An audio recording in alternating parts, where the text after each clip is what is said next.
today's our Pride Month episode. So I don't know if y'all have gleaned from the type of content we create here, but this is a pretty queer friendly production. You know, we're a queer led business, you know. Anything I do is a queer led business when you're this much of a gay icon. I can't pose. If I can't pose, am I a gay icon? My experience as a queer person has been, I've had a lot of ups and downs. Sure, there's the oppression and like the genocide and the being at odds with everything around you and having to create a space to live and to think and exist. Bell hooks. But, you know, there's also like the fact that you're always the best dressed person in the room and you're made of love. And like it's very wonderful getting to explore the way I love people and the way I experience gender and like the way that I move through this world has been really transformative for me. And I'm now like filled with this fire. I have this fire beneath me to fight for my right to exist authentically that I don't think that I would have had or found without also being in touch with the queer community and having those people to fall back on and lift me up and, you know, give each other strength. And that's made me realize over the years that I'm actually like stronger than I ever thought I could be. So it's been really inspiring to be a queer person. But then I remembered that I live in a big city in California where you can go to like a leather bar drag show every Tuesday and there's always a new field profile to look at, and half the people here have neon hair and piercings, and I'm 26 with a driver's license. And then I'm like, are you that strong, or do you just not have that much to like fight against in your day to day? And then I think about all the queer people out there who live in small towns and rural communities and red states and just having their existence so openly and blatantly denied and fought against by everyone at this in your face level that I haven't had to deal with, that I've been privileged enough to not have to face so much. And my heart goes out to everyone in those communities. Maybe I haven't like had all that much to deal with because it's not like I live in like some hick town where they like openly despise people like me, right? So then I'm at this conference for work. So side note, for work, I do a lot of mental health advocacy for youth.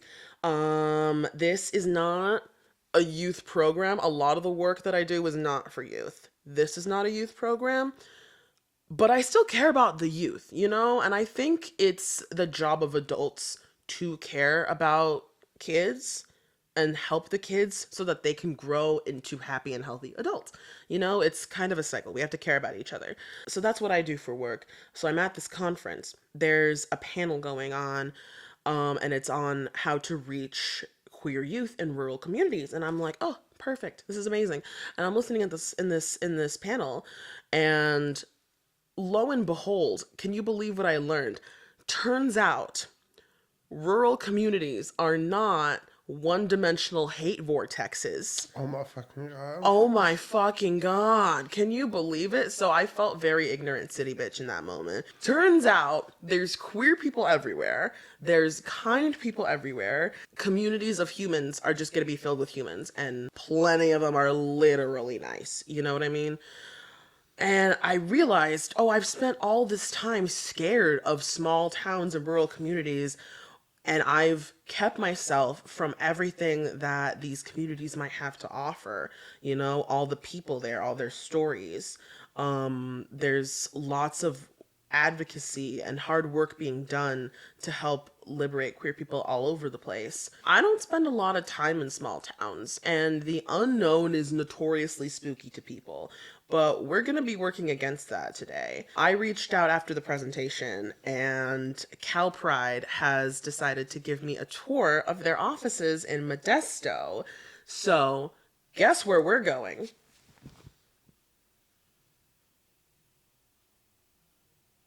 He's fallen asleep. Folks, we're going to CalPride.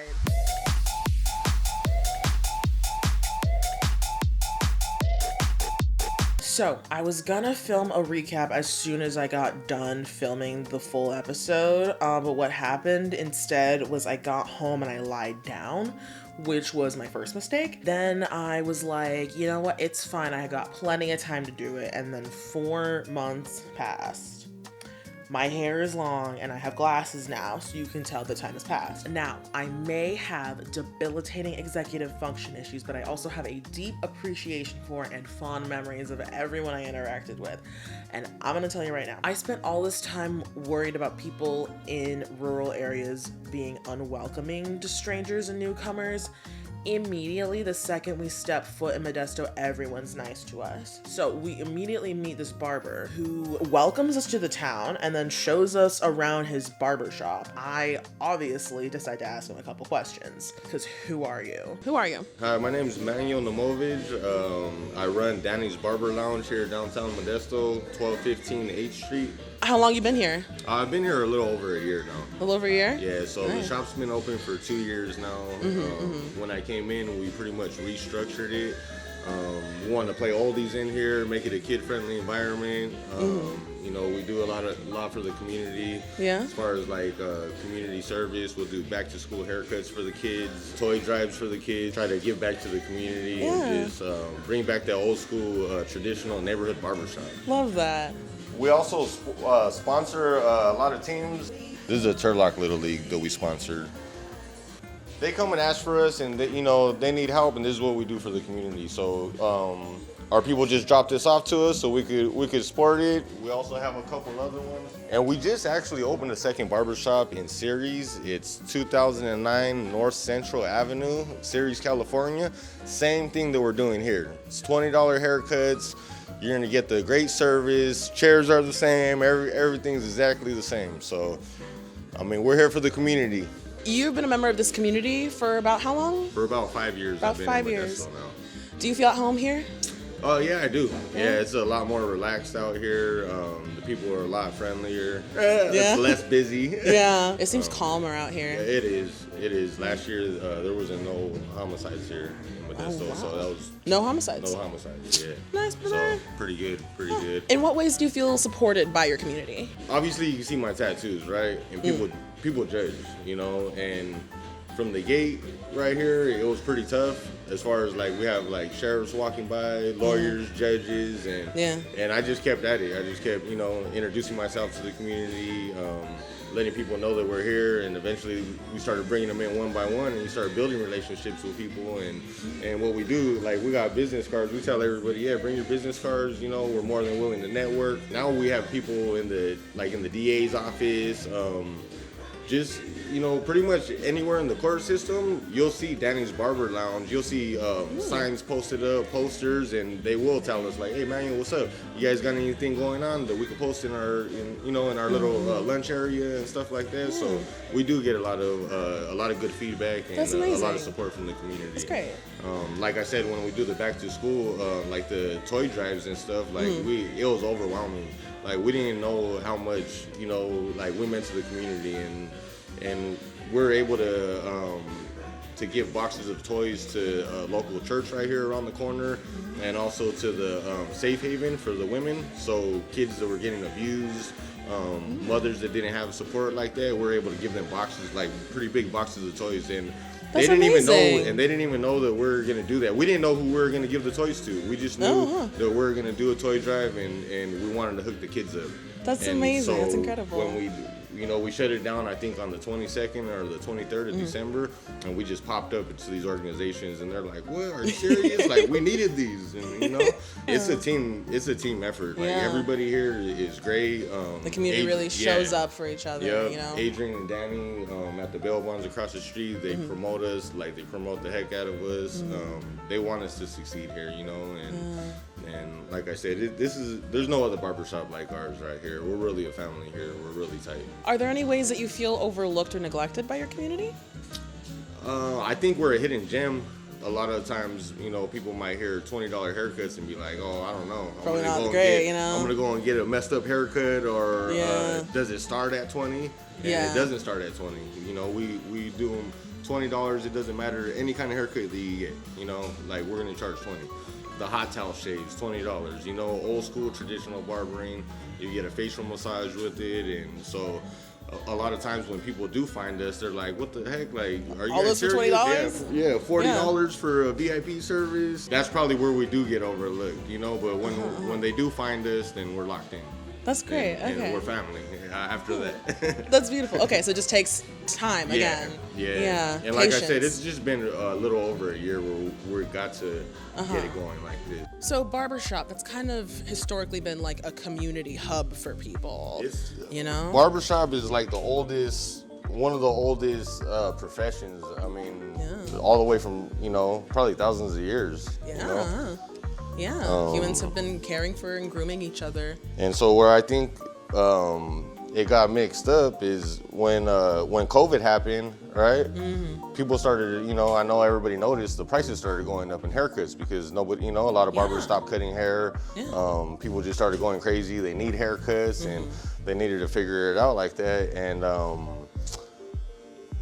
they just bumped the prices up, and what I'm trying to do is I'm trying to bring those prices back down because you know, when a mom comes in with 3 or 4 kids, they can't afford $40 haircuts, $50 haircuts for, you know, so sometimes they don't come in, you know, every 8 months or, you know, once a year maybe when it is time for back to school or something, they're getting cut and then we're not seeing them until the end of the summer or something. So, you know, bringing the haircuts down in prices, but still taking care of the people, right? Still taking care of the people. So thank you so much for answering my questions. Yeah. Do you have any last things that you want to say to your community? I just want to thank everybody in the community because, you know, if it wasn't for you guys, we wouldn't be the barbershop that we are today. So I did go back for a haircut and I did forget to film it, but they got me right, girl. Like that last episode I was in, the one with Jasmine, that's all Danny's. Shout out Danny's. So after that, we headed on over to the CalPride Center to get started with the tour. All right, guys, we've made it to the CalPride office. We are here talking today with Education and Youth Coordinator Megan Weidman.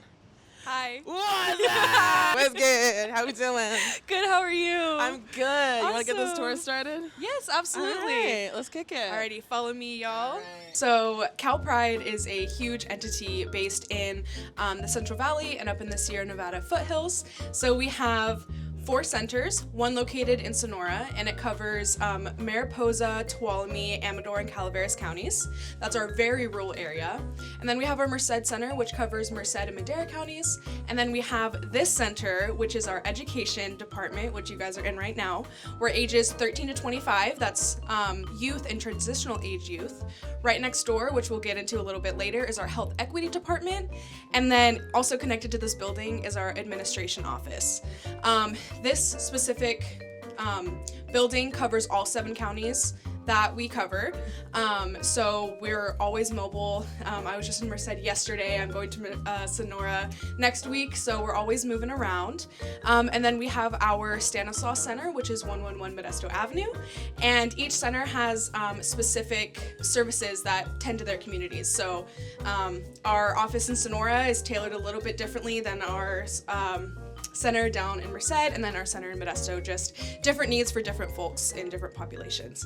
But yeah, let's get started. This is our youth drop-in center. We're open Tuesday, Wednesday, Thursdays from 2 to 5 p.m. And we have youth groups, we have study group, we'll do fun events, we'll have movie nights sometimes. It all just depends on what we're doing that week. Here's our community like cork board. We usually have local organizations, what they're offering. So we have like a study group at El Concilio, we have like a library express, some mental health hotlines, and then this is our community cabinet. This is a favorite of the people that come in here. So we always keep it stocked with snacks. We have a bunch of arts and crafts. Everybody can grab whatever they want and work on whatever. We do a lot of arts and crafts here. We have a bunch of fidgets, which is also a fan favorite. I'm having the time of my life right now. Good. And then a lot of folks don't have access to computers at home. So we have a lovely computer right here. We have Canva Pro. We have all the best subscriptions for whatever they may need. We can help them with resume assistance, college applications, FAFSA, Anything school related we can help out with, and then we also offer them printing services. This is Joe as Cupid. They are our receptionist and community outreach specialist. So they work here Thursdays and Fridays, and then Joe also has the same job position, but Monday, Tuesdays, and Wednesdays. We have 2 Joes here. I said Joe, that is Kai. I said Joe, that is Kai. Here's our lounge area with the most comfortable couch I've ever sat on. And then we have our nice big projector. We have Netflix, Hulu, Paramount, YouTube, whatever they want to watch as long as it's appropriate. They can throw it on. We also have a Switch with 4 controllers. Our youth love Mario Kart, Mario Party, and Smash Bros. So there's pretty much always a game tournament going on here. And then this is the book that we're highlighting this month. So youth will come in and they can give this a read. It is from a queer Black author, and it's absolutely fantastic. I really recommend this book. Tell me more. About Anything. anything? Yeah. We still have more of a tour to go. Perfect. Yes. Perfect. Let's do this. And then here we just have some other community, word English, community pamphlets, thank you so much. As well as like how to safely bind, which is very important. And then we have a little lava lamp and flags everywhere. And right now, since it's February, this isn't coming out for a little while, but it's February, so we have all of our Valentine's things up. And notably, queer educators are proof of queer futures. We love this sign. This is our study and group room area. So this is where they can sit and do homework, arts and crafts, whatever they want. They can connect to this TV if they want to practice presentations or... Is it a sound bath? It is a sound bath. Oh, that's so calming. And if you notice, we have these covered because no one likes the big, scary overhead light. No one likes a big But one. we have to have them on, so. Yeah. And then we have some couches in here, and then if you turn over here in this corner, we have our library with a bunch of books. We have like a Polaroid, we have a button maker down there, more fidgets, some air dry clay, a bunch of different journals with mental health prompts. We have a coffee station. We have a mirror right here because we have a clothing closet. So if someone wants to try on clothes and see what they look like in a private room, they're more than welcome to. So this, which is everyone's favorite, is our calming station. So again, we don't have to have the big scary light on overhead. We have this LED light right here. We have some fidgets. Over here, we have a bunch of calming materials. So we have a bunch of fidget toys. We have some essential oils. One of them got stolen, so we used to have 6. That's okay. I hope they went to a good home. Someone really needed to Someone calm really down. needed them. I'm like, Yeah. you know what? Fair enough. We'll Yeah. we'll restock. Yeah. So if somebody needs to like smell something to help them calm down, we have that. There are some sour candies in this calming kit as well. Fidgets. We have journals. We have over the head like earmuffs to cancel out sound. A lot of people that come here are floor sitters, so we have these very comfortable little floor cushions. And what Indigo is sitting in right now is a recliner chair that also vibrates and heats up. And it is amazing. Again, very common nap place for our employees here when we're on break. And then, where's the remote? Yes, there's the remote. It sounds weird, but it's comfortable. And then to top it all off, if you want some privacy, we have this little curtain right here. That way that people can get some privacy. And then the lights can be off if they choose to have that. So it's really just a little cozy den. Now where are we going? Now we are going into the education office, so we can come on in here. This is both mine and Salma's office. We share it. Hi everyone, how are we? Good. Good. Seeing a cute little tour. So welcome to headquarters. This is really where Megan and I spend a lot of our time communicating, reaching out, writing, drafting, creating presentations. But it's also, as you can see, we have a little beanbag chair. Sometimes we have youth kind of come hang out in here with us, talk to us about the things that they're interested in, talk to us about like what things are like at school, what they want to see. So this is, just where the magic happens. And as you can tell, we're very decorative. We love our trinkets. We love our decor. We love our stickers. Some might think it's overwhelming, but it is how we work best, I feel. We need to let our personalities shine. And it's great when a kid walks in and then they're like, oh, you like Minecraft or like Pierce the Veil. Pierce the Veil. I'm And like, I feel like yeah. it really like adds on to like, oh, this is just another person that I can talk to, and really helps build that like emotional rapport That is one of the things that I really like about expressing yourself. And, Right. you know, a lot of times in community aid offices, it's very clinical and cold, and like you come in, you come out. And that's, I think, for the purpose of not offending anyone or making them uncomfortable. But then you also lose those opportunities for moments of, oh my gosh, you like the thing that I like.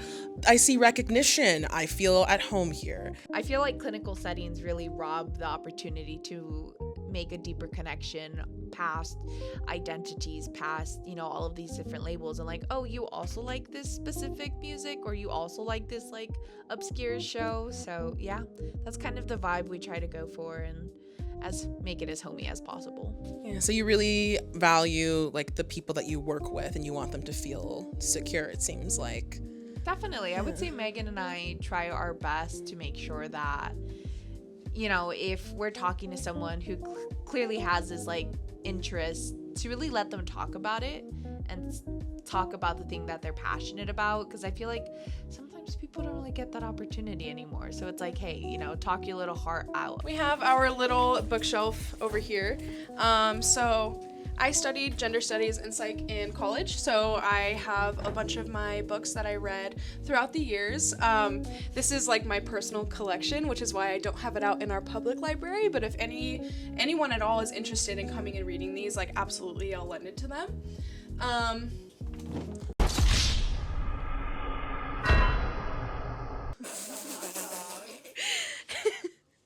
And we just have different... Just smacked her across. Salma loves hot dogs. That was disrespectful. I'm sorry. We just have different like certifications. So these are some of Salma's stuff. Another one from Salma. Some more books. These are more like psych focused. And then we have our, what's it called? Laminator? Question mark? Yeah, and some more fidgets. We have so many fidgets, so if you guys want to take them home. We are all about snacking and sweet drinks, and food is a great motivator for youth. It is. Anytime we do youth-led projects or activities, whatever it may be, we're probably getting pizza. I see hinges on this bad guy. Does she open? She does. His name is, we named him Steve. Steve. After the guy. Is this a fridge? It is. And then this as well. Oh my god! Single Celsius! Oh, and then we have our TV right here. Sometimes our coworkers will come in and put up a presentation they've been working on, because every single presentation through all of our centers have to be approved by Salma before going out. So they'll sit on that little beanbag chair, they'll click through it, and we'll just go over it together and make sure everything's looking good. Yeah, youth really love our office. It's been compared to as a den, because it's usually dark in here, or a college dorm, and honestly that's very loving. And youth and parents really love it too, because yeah, it strays away from that clinical vibe, as well as like our drop-in and everything. I feel like it is like a professional setting, you can tell, but we have the flags, we have, the little posters and everything going on. So it's like, I don't know, I feel like a good mix between clinical but not. When you're coming here, you're doing business, you're getting shit done. Yeah. But you're gonna have like a comfy, nice time doing it. It's a very lovely space. Teachers have come here, different community organizations, parents will come here, but yeah, a bunch of youth. This is where they are welcomed. If you are a youth located in any of the 7 counties that we service, go on down to any of our centers. Although this is the only youth-specific center we have, all ages are welcome at all the other centers that we have. But if you're anywhere near Modesto, please come check out our Youth Drop-In Center, which I just gave y'all a tour of. It's a great time, and we have youth groups, we have study groups, we always have snacks, drinks, things like that. So yeah, this is really just a cool place to hang out, and we've actually had a bunch of youth come in from, different high schools, different cities, make friends with each other, and that's how they get connected, It can be hard finding queer friends or openly out queer friends. So yeah, just giving them that space to connect with others, even if it's just for 2 hours every week, That's wonderful. Yeah. All right, thank you so much for this tour. Absolutely. And now we clap and look straight into the camera. I thought that the youth center was really cute and comfortable, Like, I didn't have a third space like that growing up where I could just be among other queer people my age and feel like I was able to be myself. Like, I had safe adults to talk to, but no one who got it, you know? Like, it was mostly like a couple nice teachers who wouldn't tell my parents, and that's about it. That and my friend group at the time, which was a gaggle of children with zero peer support training beyond proofreading risky texts. Like, no one who could be like, yeah, I came out in college and it was like fine, or like, here's resources for you to get mental health care, or like, come sit down in a massage chair for a second and just decompress. Like, I think we really would have benefited from like a dedicated space like that. We're here now at the CalPride Stanislaus office. We are joined by Community Outreach Liaison Joe Haro as well. Hello. Hi. All right, what do y'all got to tell me about this place? All right, so we are here at CalPride Stanislaus. So here we serve the Stanislaus community, mainly ages 18 and up. They have different peer support groups, some that are more demographic, such as trans group or Latina group, and then we also have other ones such as a walking group, a gardening group, art group. We also have peer support specialists, and they're here. It's kind of like a light work of therapy, not to get diagnosed, just in case you need someone to talk to. We also have a free community pantry and a fridge, so sometimes we'll stock up on fruits, eggs, some pantry items as well. And we also have a drop-in center, so if you ever want to come hang out, read a book, watch a movie, play some video games, the space is open here for you. We also have a free clothing closet. It is focused on gender affirming care. So if you're looking for more masculine clothing, more feminine clothing, more androgynous, we have a whole variety here available. You get one full outfit free per day. So everything head to toe, one outfit for a day. And then we also have a laundry service. So we have a washer and dryer located here, and we have 2 slots available per day, which is very helpful because a lot of folks don't have access to laundry services, and it's a basic human need. So we are able to provide that as well. And yeah, like Joe said, it's just a comfy, fun place to hang out. If y'all need to talk to someone with similar lived experience as you, for example, Mindy, she is fantastic. She focuses a lot on substance use disorder. And so a lot of our folks who, want to talk to someone who has a similar lived experience to them, they can go talk to Mindy about that. Or if someone is trans, they can talk to a trans employee about their experiences. That's the really awesome thing about peer support that is offered at all of our centers, is we have the lived experience. Everybody is different. Everybody grew up in different places, have different identities, and different struggles and things they've overcome. And so when people are able to come in to a place that respects their name, their pronouns, their identities, their struggles, and gets to just, talk to them about whatever they need to. Most of us are peer support certified, so we're peer support specialists. And that's like a huge thing that we do here. Where do you guys get all the supplies for all these programs that you have? Like your free pantry, your free fridge, the clothing. Where do you source all those materials? Great question. So when it comes to our clothing closet specifically, those are donations made by the community. We take donations all the time by anybody. I have donated quite a few clothes to our different centers. It's always fun to purge your closet, and if you want to, give it to people in need, then yeah, you can donate to our centers. For our food pantry specifically, we have an app that donates to nonprofits in the area. So as Anna was telling you guys earlier on the tour, if a restaurant, someone doesn't pick up 12 pizzas, they can let us know and we can go pick up the pizzas. Or we've gotten donations from like Bevmo, from Smart and Final, just grocery stores, Asian markets. When food is about to go bad, that they can't have on the shelves anymore, they're kind of phasing it out, they'll donate it to us. So we'll have like ramen, canned goods, vegetables, bread, eggs, everything like that. So it's really just our community helping us out so we can give back to our community, if that makes sense.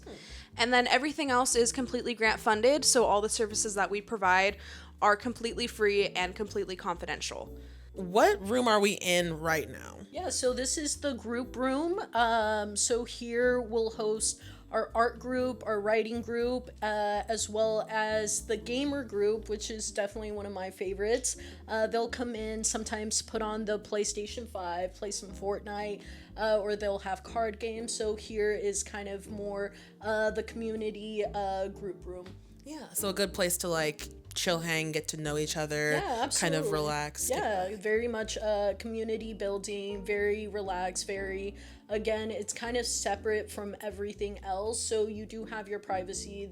These are people who are also looking for community as well. And a lot of friendships have built here. Have you two had any experience coming here, taking advantage of some of the resources that this place has to offer? Yeah, actually for a little bit of time, I personally was on a leave of absence, and I was not working, and I was able to come in, and I was missing my community, and I was able to come in, grab some snacks, watch some TV in the drop-in center, come in on group days as well, and I was able to come in and kind of re-energize myself. Definitely just like being around the community and experiencing that. I think for me, I grew up here in Modesto, and it was a bit tough, being a queer kid in, a very rural area. So I think coming in here and having that community, having these resources, I'm like, wow, this is what I've needed my whole life, and it's been a blessing for sure to also work here now and be able to provide those services to other peers. Mm-hmm.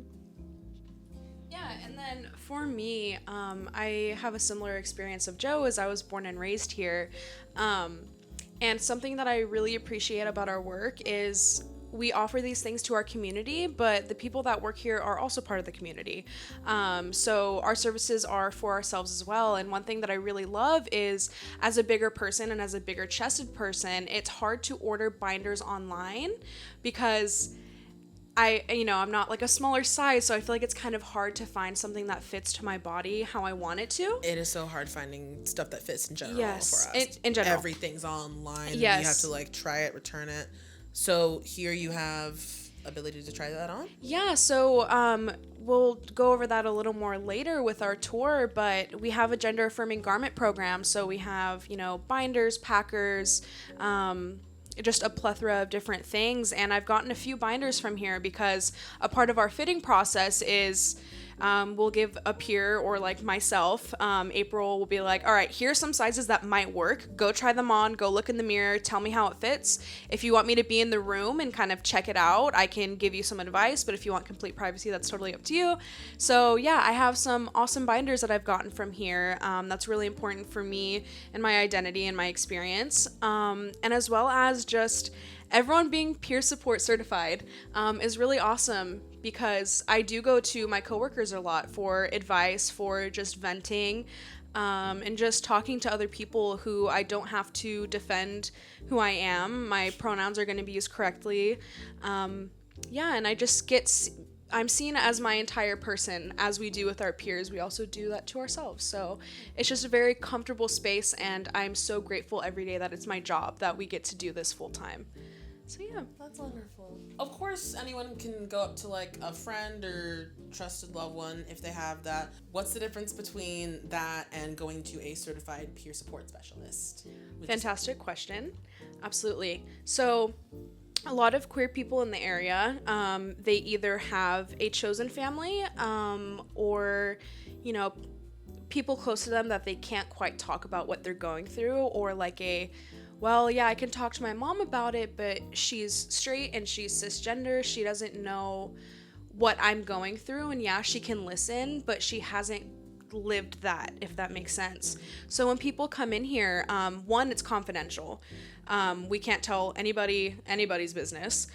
So it's completely confidential, and we have the training of, what to do if someone's having a crisis, or we can connect them with other mental health services in the area, like higher level of care. So if someone needs psychiatric needs or therapy, anything like that, we can connect them with people who are queer friendly, who are welcoming and things like that. But I think the main difference is peer support. We are trained and we have the lived experience, and they can tell us absolutely anything and we're not going to pass judgment onto them. I think that's a really big one as well, especially when it comes to our peers who have substance use disorder. They are used to being treated less than human, and our unhoused peers as well. So we have peers tell us a lot of the time that in our spaces is like the only time they are treated like humans. So we open that space up to them to talk about what they're going through. Yeah, I definitely agree. Definitely no judgment here. There's also sometimes, like me personally, I feel if I go to a friend, sometimes they would try to lead me a certain direction or the other. And part of our peer support training has always been of the peer decides, the peer makes the plan how they want to go about these situations. We're definitely here to listen, to not judge. You're there for support. Support. The peer is running the show. Yes, that's worded perfectly. Yeah, they even have shown us a video. It was this lady who had a nail in her head, and she was trying to speak to her husband, hey, my head's been hurting, da-da-da. And he's like, well, you have a nail in your head. And she was like, no, you're not listening, right? It hurts my head. I'm getting like these headaches. I can't eat, like I can't go to sleep. And it's kind of showing like it's not about the obvious problem. Sometimes us as people, we just want to be heard. You know, we want to be able to vent it out, and we will eventually get to that. I'll get the nail out of my head at some point. I'll get the nail out of my head. We're going to work yes. on getting the nail out of it. You can't just yank it out Right. because it's a nail in your head. But like, let me just blow off some steam about how much this nail hurts. Yeah, exactly. Yeah, exactly. Instead of just being like, well, that's why you shouldn't have a nail in your head. Right. You know? Right. Yeah. And definitely, I think, as Megan was saying, as queer individuals, sometimes we weren't accepted. You know, we can't just turn to our parents. And having people with that lived experience is definitely life-saving. Yeah. You really do life-saving work here. Yeah. You have more to say? Yeah, I actually have a little bit more to add. So us working with youth specifically at our youth drop-in center, we know exactly what these local youth are going through because we grew up here. I was out in high school. I was out in middle school, you know. And I had my, you know, community of queer friends growing up, but yeah, we know exactly what it's like to grow up here, to have to be closeted to a lot of people, what it's like being out, what it's like not being out. We know the services in the area, they're kind of bleak, at least for youth. So it does make me quite emotional because I think Joe had mentioned earlier, this is something that I wish I had growing up. And I'm really glad we're able to, you know, provide this support. And we do have a lot of youth specifically coming in doing peer support because they're like, oh my gosh, like I can be queer and I can have a job, I can grow older. They see that life, there is so much more to life and that they can be queer and live a fulfilling life. And yeah, we can just talk to them about that. And with peer support specifically, yeah, Joe and I have the lived experience of growing up here.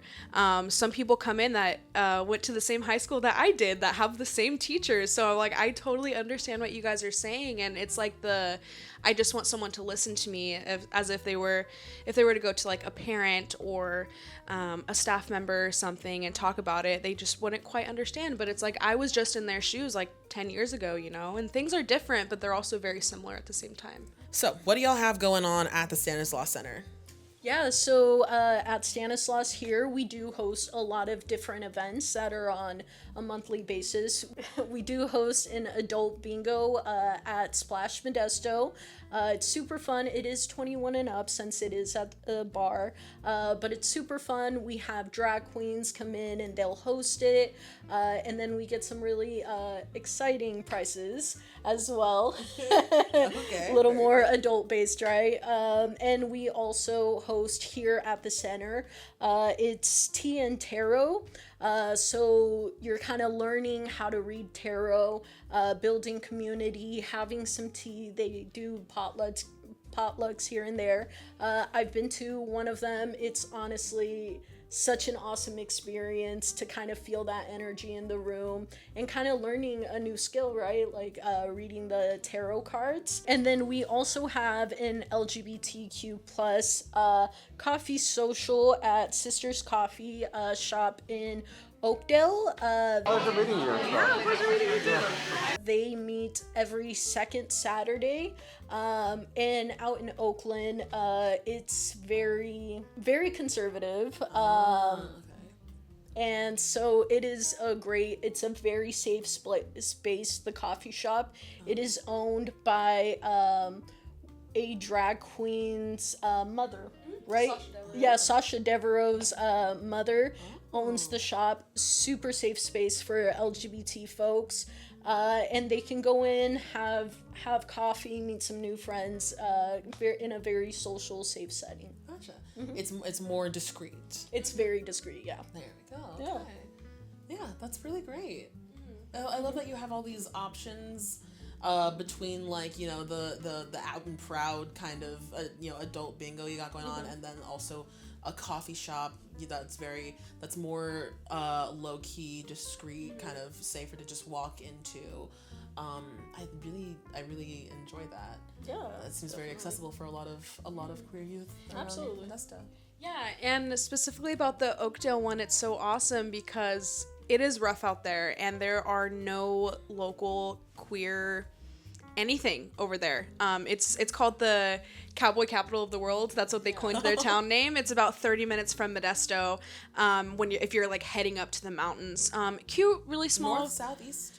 East, yes. Because you can go up to like Yosemite and stuff that way. But I was really excited about that starting because, folks who are from that area drive down here to, come to our groups and go to like a Splash for the bingo and all that stuff. So opening that safe space up there to where they don't have to travel all the way down here and they can just exist, and watching it flourish from a couple people every time to like a packed coffee house. Now it's so awesome, and people are just making genuine connections and making friendships, and they know that one Saturday a month that they can go and be themselves and talk to some other queer people and be in safe hands. That's amazing. Yeah. Which Saturday? Second Saturday? Yes. So that would be Valentine's Day this year. Yes, it will be. Mm-hmm. And they will still have it.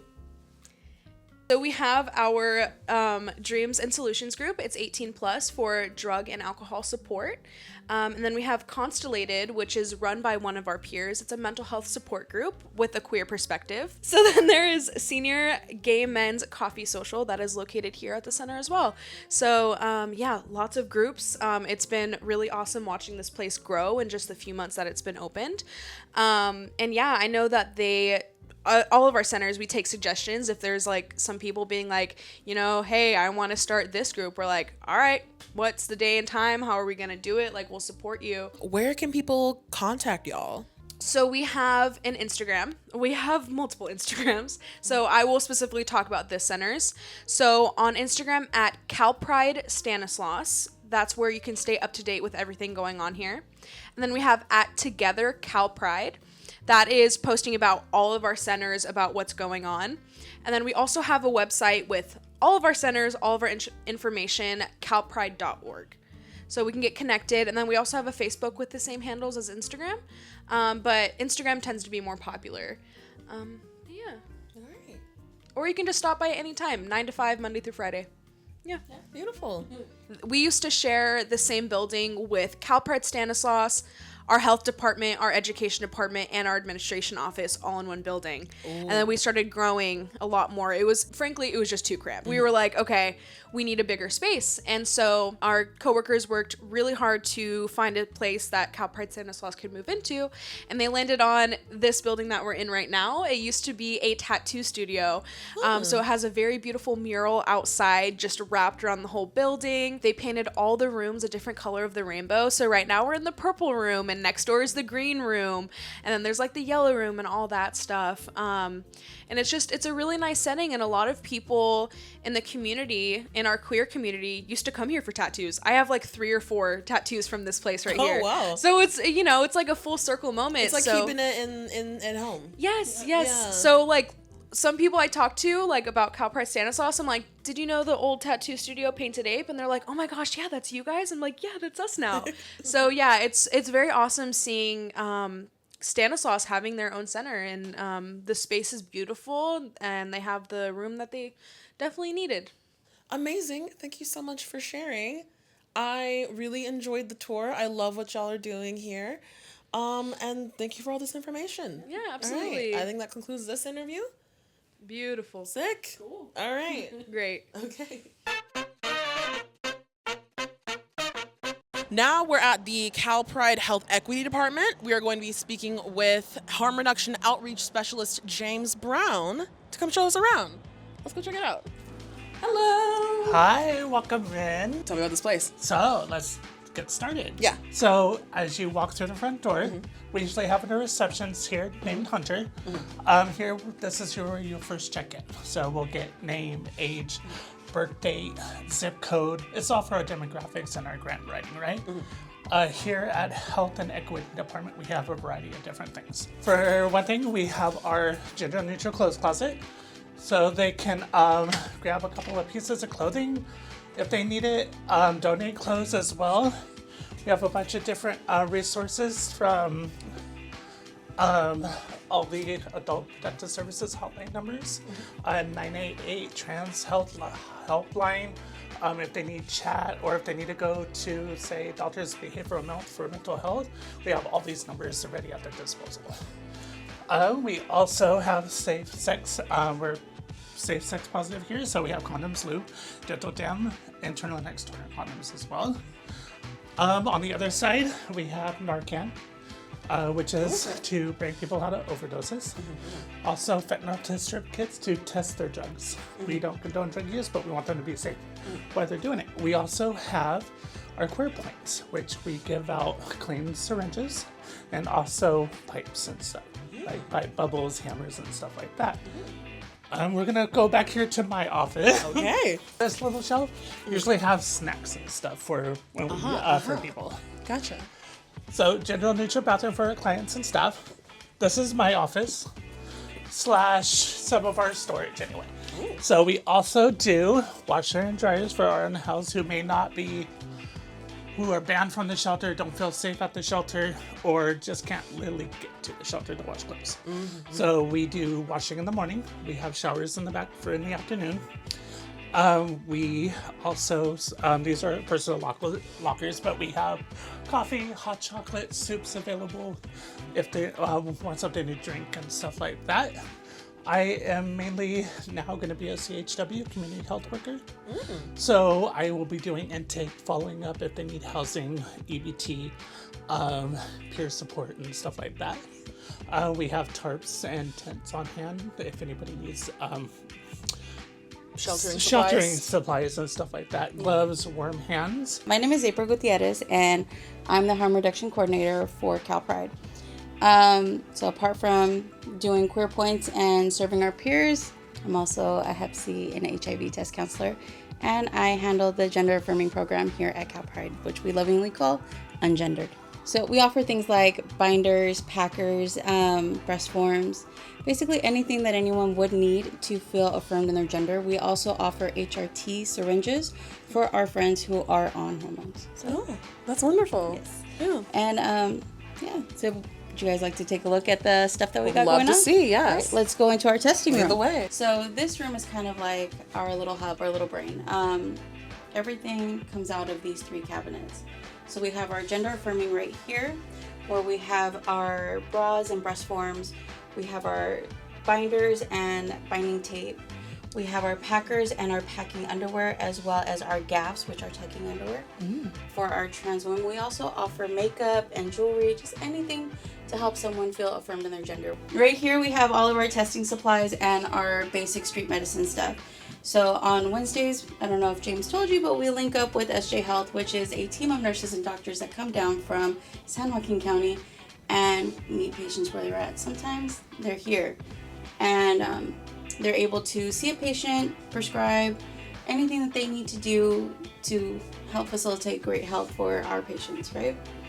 Well, here we have basic first aid that we can do. We also offer HIV and Hep C test counseling. What that means is that we're able to test people to see if they have antibodies for HIV or Hep C. We also have our Queer Points, which is our syringe service program. And this is basically sterile supplies for our people who use drugs. So that way they're not having to reuse the same needle over and over again, causing more damage to their tissue and risking contracting communicable diseases like HIV and Hep C. Grab the supplies you need. It's no judgment. We're not going to judge you. We're not going to ask you 1,000,001 questions about what you're using, how you're using, unless it pertains to what you need. We also offer combo packs for our trans individuals. We also offer things like our sex positive. We have condoms, dental dams, lube. We have Plan B, and pregnancy tests is also something we offer. The Narcan. We also have testing strips, and anything we can do, we offer. Little off it. This is amazing. Wow, there's so many resources here. Yeah. And you say you also go out to the community as well when they can't come here. Yes. So SJ Health, what they do is they'll go along with James, and they will just go around the streets and look for people literally wherever they are, whether it's on the back end of a train track or in an encampment down a hill off the freeway. They're going to find people and offer as much help as they can. They've helped people who have had spider bites that have almost gone necrotic, to people who are dealing with things like pneumonia and fever, flu, just not even just basic flu symptoms, but actually influenza symptoms. Literally anything. We're here to help. Dog bites, it doesn't matter what it is, we're going to help. And SJ Health will also help us as much as they can too. So this is where we have like our hygiene kits and some of our warmers. Obviously I have to restock because they've been going. It's winter, yeah. It's been cold. And then this is our bathroom. One of our volunteers brought in a little sticker, so just make it playful. This is our shower. In here we offer shampoo, conditioner, body wash, and they're able to take a shower, hot water, anything they need. And then we have different types of shampoo that they need. We also offer the hygiene kits while they're in here, so that if they don't want to shower with what is on the shelf, they're welcome to bring their own. They're welcome to use our hygiene kits. Honestly, whatever helps someone get through a day. You really got them set up here. We try. We really try. I see you provide a lot of resources here for the community, not just for the people who come in, but you also go out and seek members of the community and ask, like, you know, do you need help? How can we support you? It's not just the setting up like an office and waiting for people to come by. You actually take an active role in your community as well. Yes. Yeah. So apart from whenever we are going out with SJ Health and offering the street medicine, I've been able to go out and actually do HIV testing out in the field. And we've tested quite a few people like that, and it worked out great. We also try to do our mobile SSP, where we're able to offer the safe use supplies and do cleanup days, where we're also picking up any syringes that might be in the neighborhood. But as part of our SSP, we also include educating the community of their rights, especially when it comes to things like harm reduction and what their rights are, tips when dealing with law enforcement or just with the program in general. Yeah. What are some of the obstacles or challenges that you sometimes face in trying to do the work that you do? Sometimes it does really come down to finding people, because a lot of the community outside of these walls, they tend to not be so trusting of people just in general. So we, myself, James, Hunter, Anthony, have built a rapport with the community. So it's a little easier for us to have our regulars where we know where they're at. We check on them. They talk to us, we talk to them. But when finding new community members, it is a challenge to find where everyone is hiding when we have systems that are pushing them to go deeper into hiding. Illegal camping, things like that, getting pushed out, getting locked up for things like that. It does make it difficult. So just finding people.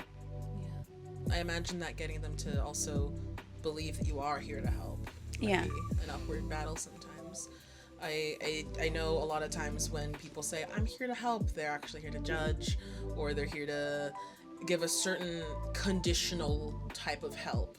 You know, I don't see a lot of that here. No, we're fortunate enough to have enough community members literally vouch for us. We have a couple of our community members go out with us and volunteer with us when we go do our street medicine. And they quite literally say, hey, they're cool. Or even if we just say we're from CalPride, it's becoming more known. CalPride's a safe place to be. So. That's wonderful. James is notorious for driving around in our gold van, and that has become very recognizable. So they see the gold van, they trust it. But it is finding where people are, whether it's, like I said, deep in under the freeway, train tracks. Like, they're pretty dug in and hidden. So places we drive by every day, you wouldn't believe that there's whole communities just further in. Yeah. Mm-hmm. What do you want to say to those communities? We're here for you. We love you. We got you. Whatever you need, we're here. And at the health center, come on. They gave me trans tape, and I've like burned through half of it trying to figure out how to get it on right. But like, look at the pattern, like that, and I got a packer, and I'm not gonna show you that one, but it's foam and it fits great, and it adds 20 points to my self-esteem and ego every time I put it on. I love this thing. I'm obsessed. I'm obsessed with my new dick. So then I sat down with Megan and Salma to ask them a couple more questions. Hi, it's very nice to be here. Thank you for having me. Cap off a wonderful day of touring and information. We saw the youth center, we saw the Stanislaus Center, we saw the health center. Blown away by just how much you guys are showing up for the community. Now I'd like to hear more about your perspective on being in this community. What would you say the difference between a small town queer and a big city queer is? Yeah, that's a great question. And I think this is something that I definitely speak a lot about while I'm out doing my trainings. I am originally from East LA. I was born and raised there until I was about 5 years old, and then I was moved out to the Inland Empire to a small town called Montclair that was like right on the border of LA County and San Bernardino County. And you know, growing up in an environment like that, while there was still discrimination and, you know, some bullying that I experienced for being gay, for the most part, I didn't really feel as unsafe at school. I didn't feel like I had to hide my identity. You know, I grew up seeing teachers and you know, friends and older siblings or older siblings of friends being openly queer and being very unapologetic about it. Whereas, and you know, I'll let Megan speak a little bit more on this, as I always shared, you know, I turned 18 and I moved to Santa Cruz and then lived in the Bay Area until about 2020, and then kind of came to the rural parts of California, which was here in Merced or Modesto areas. And I immediately felt like, oh, where are the gay people at, right? Like it seemed like all of the like MAGA flags and you know, feeling like, okay, like I'm still in California, but I'm definitely in a way different part of California than I've ever lived. And I think that really taught me the privilege that I had growing up in a big town, being a big town queer, Put that on a shirt, right? But, you know, I had so much privilege of, okay, yeah, maybe it is still stigmatized, but definitely not to the extent that it is here. You know, I went back home over the weekend and I saw like a bus stop that had like a queer couple on it advertising health insurance, and I thought that was like the coolest thing ever. But I was like, oh, that's so normal here. Like, you know, I could dream of the day we see that in Stanislaus County. So, you know, I'd like to offer a little bit more perspective, or let Megan offer their perspective on like the differences really between that big town, small town queer. My experience has been limited to being a small town queer. I'm born and raised in Modesto. I stayed at home and commuted to our local university, Stanislaus State. Absolutely loved it, but you know, I've never had the experience of moving out of my like rural small town and going to like more populated cities. And I would say growing up, it was fairly safe for me to be out. I came out to close friends and families when I was about 12 years old. And I was somewhat out at school for the most part, but I just remember I had a few girlfriends in high school, and it was always nerve-wracking. You know, even just holding hands in the hallway or going to prom together, I was scared to slow dance and make it obvious that we were going together. So things like that, even though I felt safer there than I know our surrounding more rural towns are, but it was still scary. And having those conversations at 15, 16 years old with your girlfriend, being like, hey, maybe we shouldn't hold hands when we go to the movie theater downtown because we don't know what's going to happen. Just things like that. And I really, when I was a teenager especially, yearned for the day that I would be able to move to San Francisco, to Berkeley, to LA, wherever, right? To get this like big town, more inclusive, safer space, especially, you know, cities like San Francisco where, you know, there's gay stuff everywhere, and yes, you will still be discriminated against, but, you know, they have huge pride parades there and the GLBT museum, and it's just a lot more progressive than it is here. But as I got older and I went to college and I graduated, I realized that this is my home, and I landed this job with Salma. And I really wanted to make a difference with youth in the area because I know exactly what they're experiencing to some degree. Granted, it was around 10 years ago that I was in high school. But what did it feel like to be a queer youth in Modesto? Scary, but I felt like Modesto was the safest compared to our small surrounding towns. So it was fine when I was with close friends and family. Everything else I was scared of.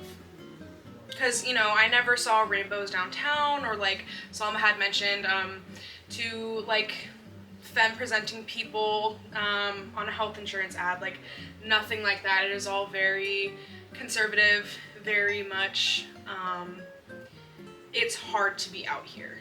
And yes, we have our large community of queer folks, but especially when you're, you know, a kid trying to figure yourself out, trying to connect with the local queer community, it was very like on the down low. It had to be on the down low. To speak to Megan's point, it has to do a lot with the urban bias that we see, especially amongst LGBTQ plus people, where they kind of turn their noses up at the more rural parts of any state really, but especially California, because they have this preconceived notion of urban areas like San Francisco, like San Diego, like Los Angeles as these like safe havens where if they go there, you know, nothing is that no hate crime, no wrong will ever befall them.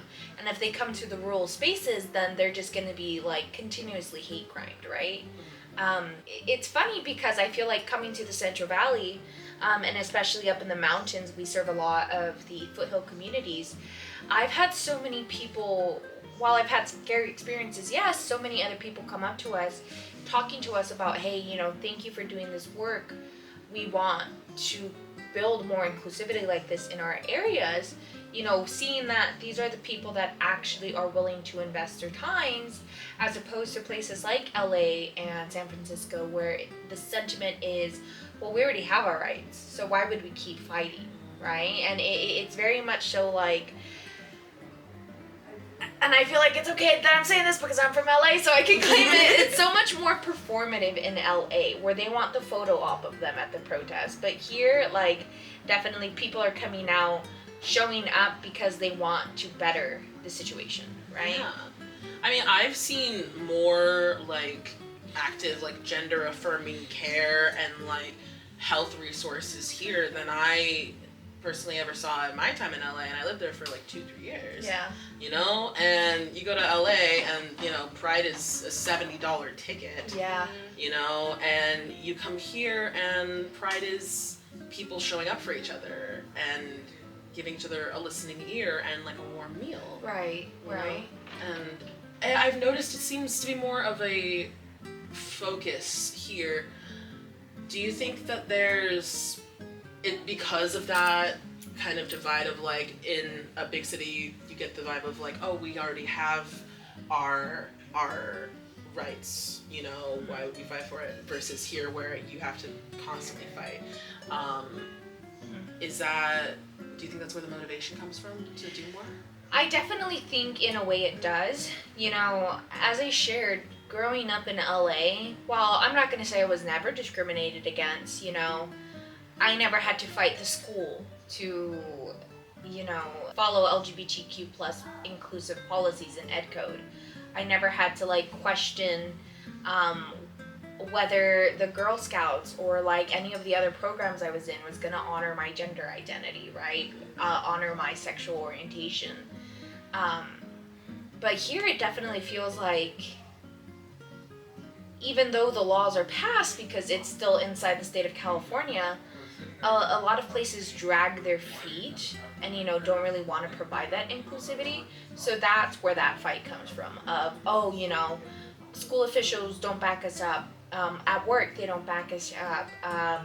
Healthcare, so on and such forth. That's the motivation, right? People who have these experiences, who don't have access to the same resources in LA, showing up because they know that the fight's still not over, at least in these parts of California. What would you say it feels like to be queer here?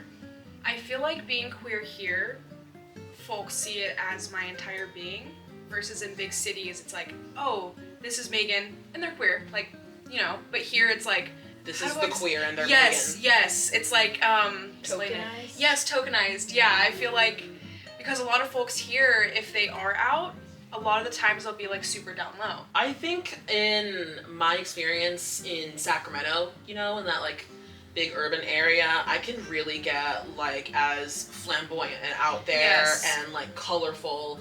And, you know, I walk into the room and I'm like, Indy's here!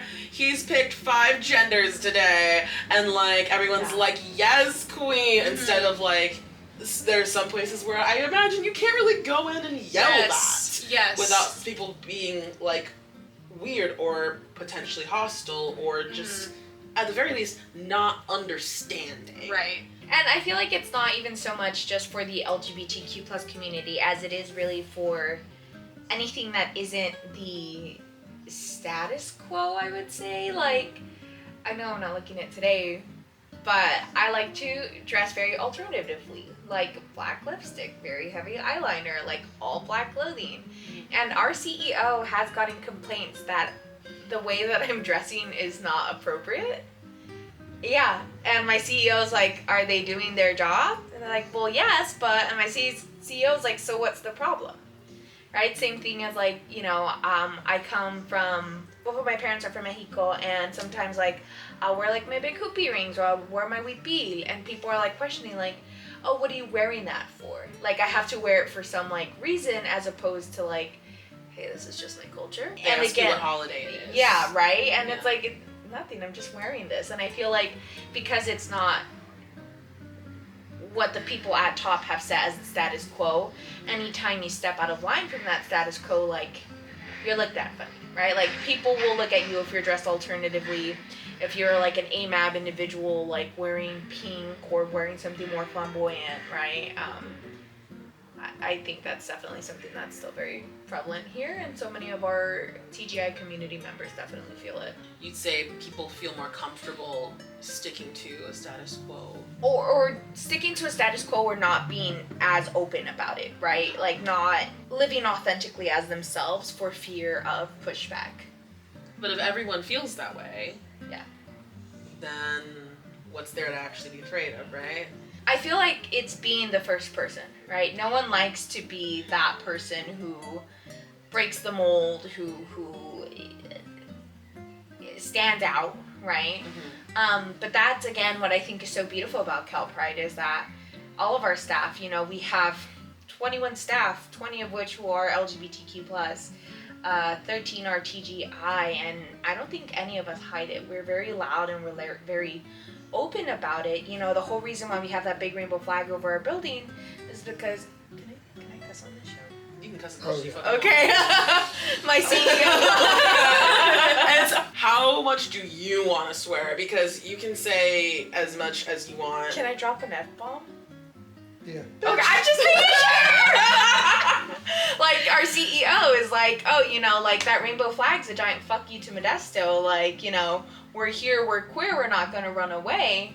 And I feel like that's really what CalPride gives to the community, whether if it's us showing up at schools, us showing up to the YNC, the Youth Navigation Center that Megan goes to, us showing up on the streets, and them, like, knowing, like, oh, those are the queers, right? Like, it gives us almost, like, this power of, like... You show up as that first person to break the status quo. Exactly, and exactly. in that everyone who is breaking the status quo but is afraid to do so outright and authentically gets the courage and the inspiration. Exactly. And knows that there are people who can do it. and be Exactly. happy. I think that's a wonderful way to put it. Definitely, it's everyone who worked for this company in some way, shape, or form is a leader and is an inspiration to someone who they've had an interaction with, whether they know it or not. So I think that's probably the most powerful thing about working for a queer nonprofit in rural California. What changes have you seen in the local community as a result of your work at CalPride? Whether it's like the result of like an initiative that you led, or whether it's just something that you saw in the area that reminded you of this place. What kind of changes have you seen? I would say definitely what we have been doing with schools in our area. So there's something called a Gender and Sexuality Alliance Club, a GSA. It was formerly known as the Gay Straight Alliance. Yeah, so they kind of rebranded the name a little bit, but it's still a GSA. Just for context, when I was in high school, we had a GSA. It was like a couple kids, and that's awesome, right? That's fantastic. But now we have connections with a lot of GSAs in all 7 counties that we service, and they are showing numbers like I've never seen before. Even from last year to this year, like we had a GSA down the street have 5 or 6 last year, but this school year they're pushing 30. And so yeah, we have these giant GSAs even up in the mountains up in Sonora. One of the high schools up there is even though they're super rural, you know, like in the mountains, all this stuff, they are so authentically themselves and they are so into activism. Our youth up there are just so incredible. So from a youth perspective, giving, I don't know, folks the opportunity to be themselves and not be the person that like it's a phase, because I feel like we all hear that when we're younger and being queer, like it's a phase, you'll grow out of As it. if there's any permanent state of the self. Yeah. You know, like, so what if it's questioning is also very important. Yeah. Going through phases of life is very, I'm sorry, I'm fully sidetracking this. No, it's okay. Even if it is, that's valid. Okay. Yeah. It doesn't make you less queer. Okay. Yeah. And if you're happy, then that's all that matters. That's all that matters. Yeah, I do not like the term phase at all. Yeah. With youth communities, just seeing the numbers and seeing people show up. And also, I remember when I was in high school, I only told my close friends I wanted like they, them in my, like as my pronouns. And my friends respected that, but I never had the courage to tell teachers or staff or anything. But I see these students now, I'll be in the classroom, we'll be working with them because we go like physically to the schools, to the club meetings. And they'll be like, yeah, my name is, I don't know, Susie, and my pronouns are they, he, she. And everybody's like, okay, definitely. And you know, they correct people on pronouns and all this stuff, and it's just so wonderful to see. So there's definitely a big change happening here, even within the last few years. And CalPride, I mean, we're still expanding. We're hiring more people. We have a new program coming out. As you guys saw, now we're in 2 buildings in Modesto instead of 1. And we have how many Pride events? Too many. Too many Pride events, like free Pride No events. such thing. no such thing until you work for a pride nonprofit. Yeah, that's true. That's Yeah. It's a labor of love. Yeah. And even things like showing up to school council meetings or city council meetings, using our voices, you know. I would say one of the biggest changes that we've seen in the local community in regards to the work that CalPride has done has definitely been the conversations surrounding syringe service programs. You know, we've distributed nearly 5,000 syringe service needles last year alone, and that was just working out of our Modesto, right, location. We're expanding out to Merced and Tuolumne this year, and what I think is really beautiful, it's really reframing this narrative about substance use into something that is not indicative of someone's moral standing or moral code, or more so indicative of the systems and environment in which they were raised in, and how some people, due to those systems and environments, are just unfortunately predisposed to substance use, and really substance use, and us being able to have these conversations with individuals who are substance users, or especially youth who are at risk for substance use, to really talk to them and find the root cause, I would say, of the substance use, as opposed to being very penal about it. You know, if you're using substances, you know, jail time, whatever it is, you know, fines. And on top of that, you know, being able to bring these conversations into a lot of clinical settings, and having service providers really understand that. So last year we provided about 88 different presentations and trainings about the LGBTQ plus community. One of the biggest things that we always talked about was substance use disorder, and how that's linked to minority stress, right? These high levels of toxic stress that are brought upon by living in a community that does not necessarily support you, and how being LGBT, right, being someone who breaks that status quo that we previously talked about, can bring upon a lot of stress for these individuals that result in substance use. So it's always, you know, California is so dirty and all of these bad things are happening in California and blah, blah, blah. It's because, unfortunately, the systems that are put into place, not because of the individual themselves. So really being able to change that conversation to do better by the people who we need to be doing better by. A lot of people see, you know, substance use as like a moral failing. Right. You know, what do you have to say to those people? It's not a moral failing, right? Anyone can get addicted or become dependent to anything, right? If it's screen time, if it's working out, if it's intercourse, if it's sugar, if it's caffeine, right? Like, we don't demonize people for having those addictions, and I don't think we should, but why would you then demonize someone who's battling with substance use disorder, you know, as opposed to offering them the compassion and the help to get them out of that, you know? Yeah. It's like if your friend comes up to you and says, I want to, you know, I need to drink less coffee, you know, you're like, oh, I'd support that, you know? And if someone comes up to you and they're like, I need to stop doing drugs, they're like, oh my God, thank God you're not a horrible person anymore. Oh, you're trying to clean up your You're life. trying to clean up your life. And it's you know? like as if they weren't trying before. As like, if they were dirty before. Right. Exactly. You know? It's, yeah. And it's really, it goes back to that whole, I don't know, idea of like, once you use this one drug, you're never ever going to get your life back.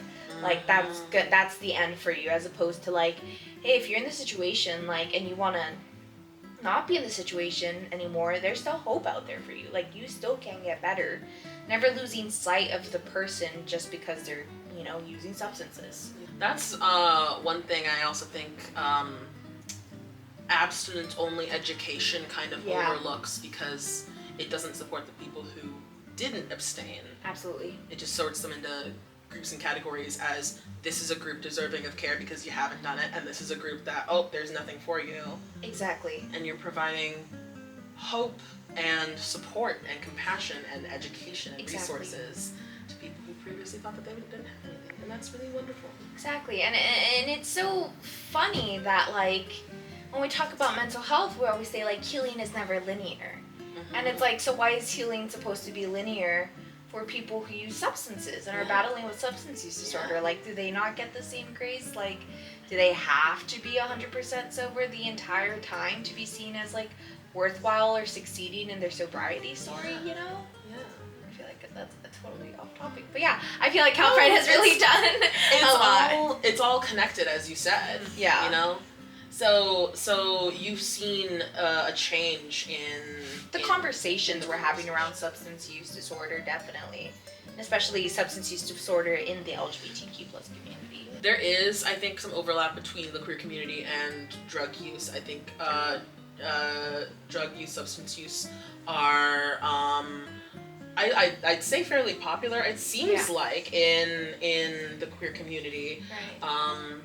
Also, like from the stress perspective, because of course the oppression, right? You know, and that's god awful to have to deal with every day. Yeah. I can't imagine how hard it is if you don't have food, shelter, or being treated like a person. You know, but there's also I think a lot of party culture as well in the queer community.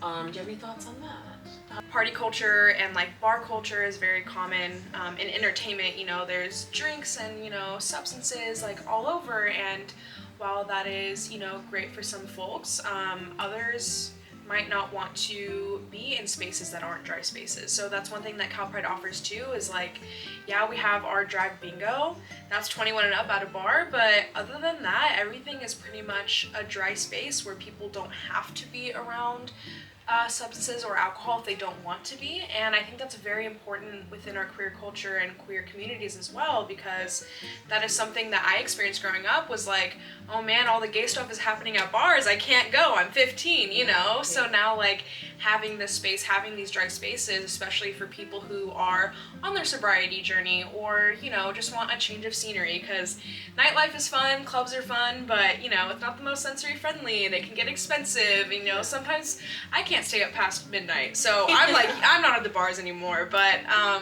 yeah, so I think having dry spaces is very awesome and important, and not that dry spaces are better by any means, but just having those alternative options that aren't as common. It means that the only place that we can exist is not by default substance based, right? It means more diversity in where we can exist and congregate. And I think it really breaks that idea that queer topics or the LGBTQ plus community is an adult thing. Yes. Right? Because kind of like Megan was saying, until I turned 21, you know, I didn't even have like that third queer space that I could go to, right? Like, we had our friends and stuff like that, but there was never like, you know, until I turned 18, we had the Cantu Queer Center in Santa Cruz. And, you know, even then it was like, okay, like, that's all you have. You know, if you want something gay, it's the gay bars. If you want to go have your pronouns respected, you better, you know, go get a Long Island, you know? Go get a fake. I'm just kidding. Like, Don't do that. I'm just kidding. I'm just kidding. Don't do that. Don't do that. Don't get a fake. Don't do that. Megan Weidman is signing off because they have a meeting. Thank you guys so much for having me. Woo, Megatron! What are some obstacles that CalPride has faced in trying to meet your goals? I think that's a good question, because each individual department has faced their own obstacles, whether, you know, up in Sonora, it's like trying to get connected to like the local BHRS, but also like trying to make sure like we have a consistent building that we can rent from. In Merced, it could be like, you know, facing pushback from them not wanting us to have condoms out on the table, even though, you know, condoms are reproductive health measures. Here in Stanislaus, a lot of just like, you know, the fair share of people who are being very, very antagonistic, I would say, to the LGBTQ plus community and just, you know, CalPride in general. Which, at the end of the day, you know, I feel overall as a company we've really grown and expanded exponentially. So we kind of just bulldoze over the obstacles because the need is there that, you know, we don't really let the homophobes or like the transphobes or the people who like don't want to see us doing this type of work stop us. If that makes sense. That makes sense. Okay, yeah. Yeah. I'm not gonna say it's the easiest job in the world because it's definitely not, right? From But like, when you're met with obstacles, you persevere and you. most definitely, it's success at all costs, and that sounds very extreme, right? But it's like, especially in the climate that we're living in right now, It's important life-saving work that needs to be done. 1000%, and we are saving lives by providing this type of care and this type of doing this work. So it's, you know, something that I'm very honored to be a part of. Are there any misconceptions about the queer community or the work that you do here that you'd like to clear up for people? Yeah, I mean, I'm gonna be speaking specifically on misconceptions about the queer community in the Central Valley first, and then the work that CalPride does second. So the first, the misconceptions about the queer community in the Central Valley, the biggest one is people don't think we exist. And I definitely was one of those people, right? When I was 18, or when I was 17 rather, and I was looking at colleges, I had the opportunity to go to UC Merced, and I was like, hell no, right? Like, my understanding of the Central Valley was, you know, no gay people, like, in Gatordoon, right? Very conservative, very not LGBTQ plus friendly. And in Santa Cruz, you know, I meet all of these people who were from the Central Valley, and whenever I'd see other people's reactions about the Central Valley, it was always like, ugh, right? Like, kind of this grimace. So I kind of had the preconceived notion of there's no queer community in the Central Valley. And then, you know, COVID happens and I end up in the Valley, and I ended up in a very small town named Newman, and I was like, oh, they're right, like, there's no queer community in Valley. There's no queer community in the Valley. And then I moved to Modesto about 3 years after living in Newman, and I was like, oh, crap, there is a queer community. I just was a little bit of a drive from them, right? And, you know, finding the fact that Modesto has 4 queer bars, which, again, we talked about dry spaces and whatnot, but 4 queer bars from Modesto, I think that's insane. 3 now. Rest in peace, Tiki. No, honestly. But I really think the misconception that there's no queer community here is the biggest one. And that because of that, there's like no HIV positive people, and there's no like trans people, right? I've heard school administrators tell me, well, this is our first trans kid ever, or this is our first gay kid ever. I was like, no, the hell it's not. It's the first out kid. Exactly. It's the first one who's gonna say something about it, but it's not your first one, and I can tell you that for a fact, right? So really just breaking the idea that there's no queer people here and that it's this like super conservative place where no one's gonna respect you. Absolutely not. Like, the queer community is so visible, so vocal here, and they know that they have so much to lose, and I think that's why they fight for it that much harder. And they're so open and accepting, right? Like, when I moved here, I moved with my sister, and I didn't really have friends, right? I was a teacher, so I'd like, my socialization, as embarrassing as it is to admit, was like my students every single day, right? And I'm like, okay, now I'm gonna go back home each day. But coming out here, you know, the queer community is so eager to accept people, to make these connections, to build community that, again, you don't really see in places like LA or San Francisco.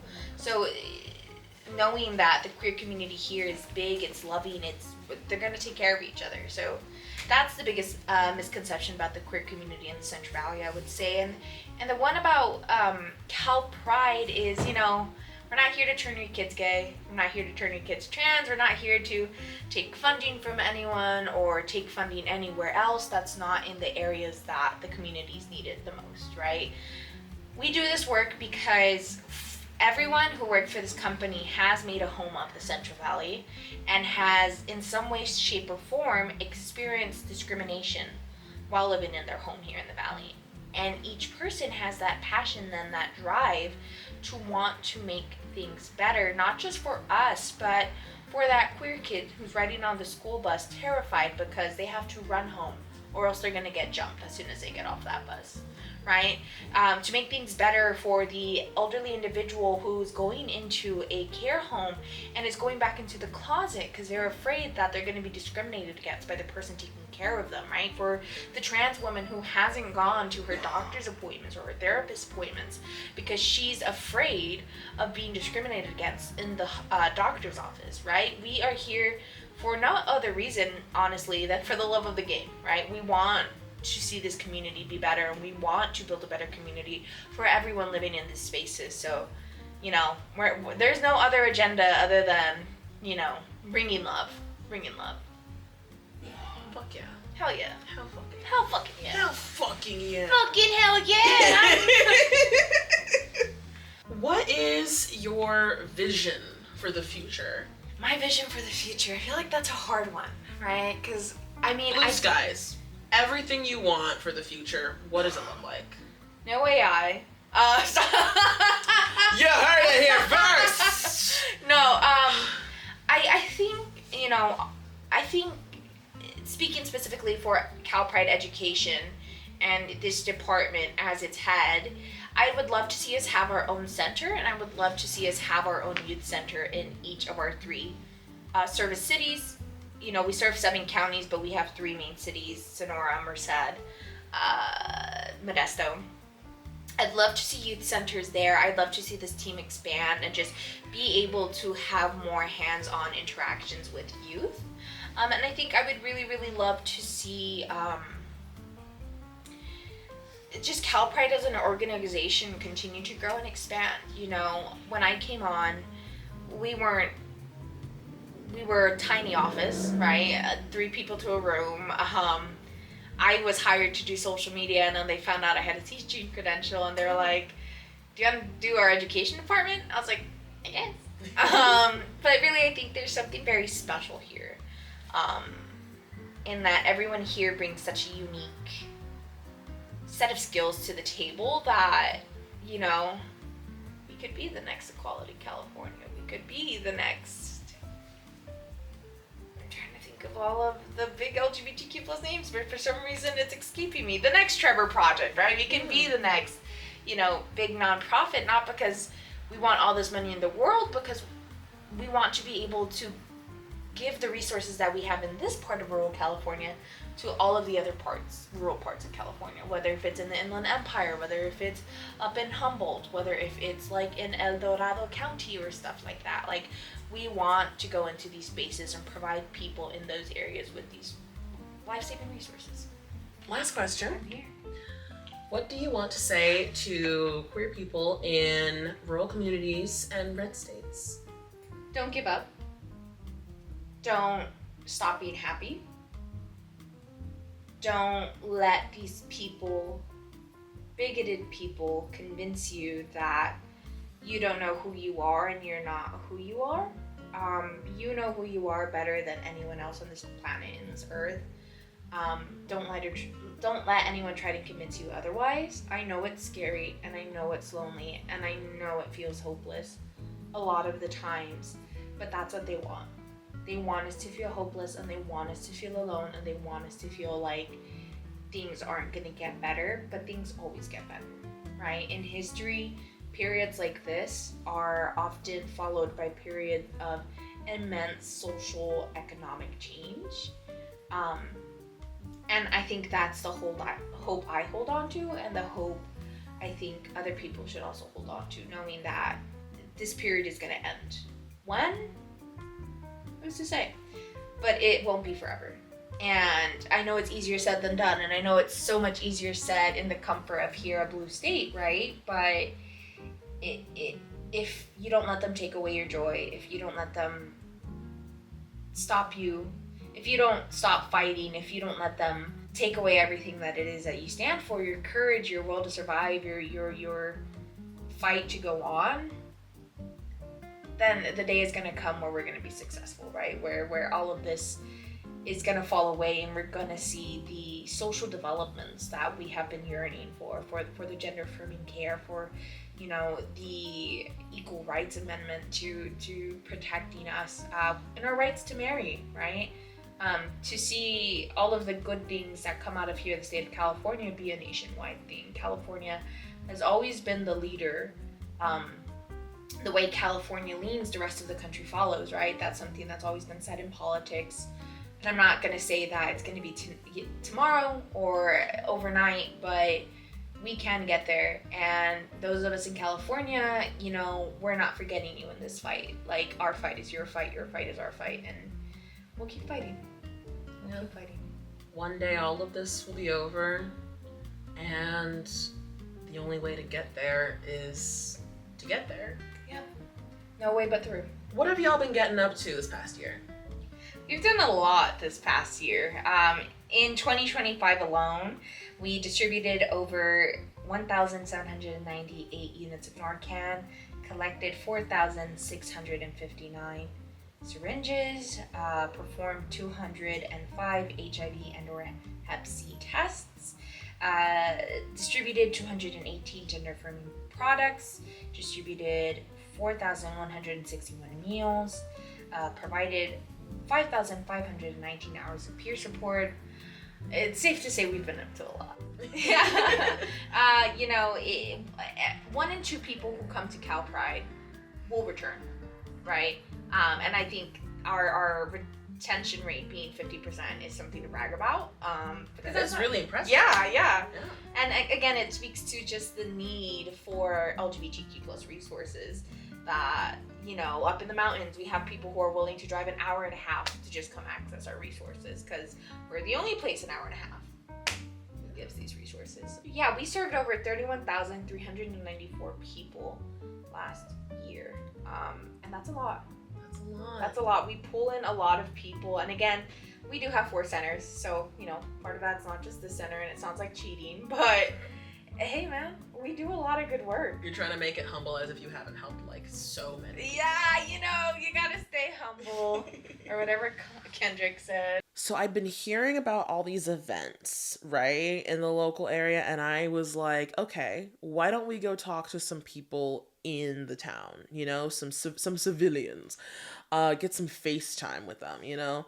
There was an event a couple towns away just 2 days after filming this, so I was like, fuck it, let me go see what it's like. So I drove over to Sister's Coffee in Oakdale, very calmly, very demurely. Can you edit this to look like a fast and furious, like,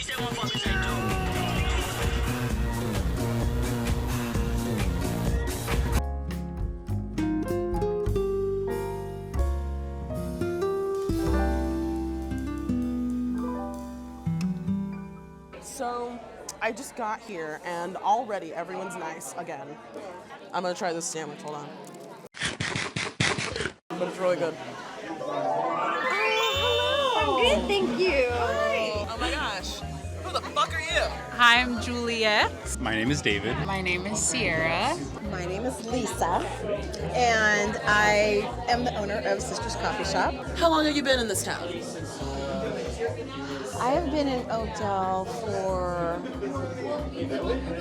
55 years. Almost all my life. I've been here. We've lived here probably about 4 or 5 years. How long you been in town? I actually live one town down, Turlock. Turlock? Yes. You like it so far? I do like it, especially since we've started coming to the social. It's kind of broadened our horizons a little bit. I think at first we felt a little bit isolated, like maybe we were kind of the only queer ones, but that's not the case. So I'm happy to meet more people like us. What do you think of Turlock?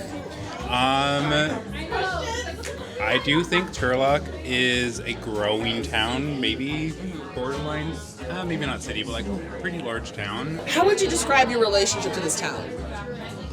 My relationship to this town is I've been here, I've seen it, you know, I know people from when I was a kid to my adulthood. So I grew up about 10 minutes away from here, and this was like the big town to me.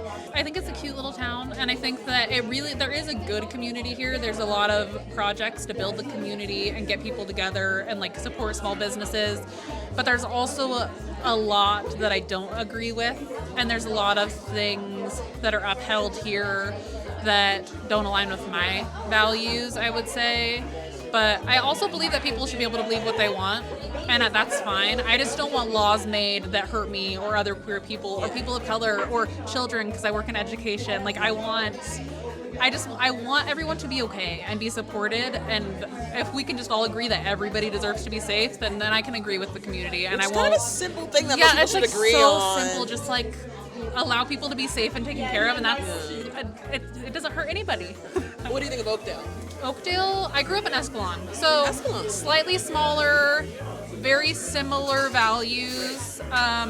Coming to Oakdale was more of just like a financial decision. We needed to buy a house while the interest rates were low, and we're like, okay, let's go to Oakdale. And it was really hard for a while. We lived here for like 3 years before the social started, and we're like, I don't know if this is like a place for us. We had put up a pride flag and had people say things like, and had like bad experiences with like some homophobia here, and we were kind of just like, we weren't very open in this community until this started happening, and it kind of like broadened everything for us. So yeah, You found your community here. we found a community here, but the Central Valley in general is just, it can be a hard place as a queer person to be. Once you look around and search for people, you kind of realize, oh, like there's a lot of people here. There's a lot of queer people here. You just have to look and do the work to find them. I appreciate some of the culture. I think that you can get really close to your neighbors. I think in general it is pretty safe. My wife and I, feel pretty safe walking around and stuff. My wife kind of coined this for me. I don't know about anybody else said it before. I don't know. But she said keep small town, not small-minded. And I wish that was kind of the case here a little bit more. I think some queer people are a little bit scared to be as open as they normally would, because you're not quite sure the reaction you're going to get. So I feel like my relationship with this town is a little bit mixed. I appreciate living here. I think it does have a lot going for it, but at times it's a little interesting living here too, as a queer person. To be fair, I've never lived in a big city. What would you say the difference between a small town queer and a big city queer is? A lot more pearls are being clutched here, whereas in big city, I don't get a second look, which anonymity. That one word? Anonymity. And that one, Yeah. thank you. That one is a lot more applicable in bigger cities, which is nice. Yeah, because there's more people, you kind of blend in. Yeah, essentially. That's interesting. I've never really thought about that. Maybe more outwardly queer, like in terms of the way that they look, maybe, or like their interest. I think a lot of people think of the big cities having more of a community, like built in, and I think that's what's cool about this, is that like we're trying to do that for ourselves and other people here too. And what's cool is that we're getting like people who are just graduating high school and stuff coming to these events too, and people with kids have been coming, and so it's turning really into like a family thing as well on top of that. So it's like broadening the horizons for like a lot of different people. But that's a hard question. I don't know. I feel like a big city queer is like just unabashed themselves, whereas a small town queer person maybe is a little bit more reserved, perhaps. What does it feel like to be queer here? It feels natural, I guess. It just feels like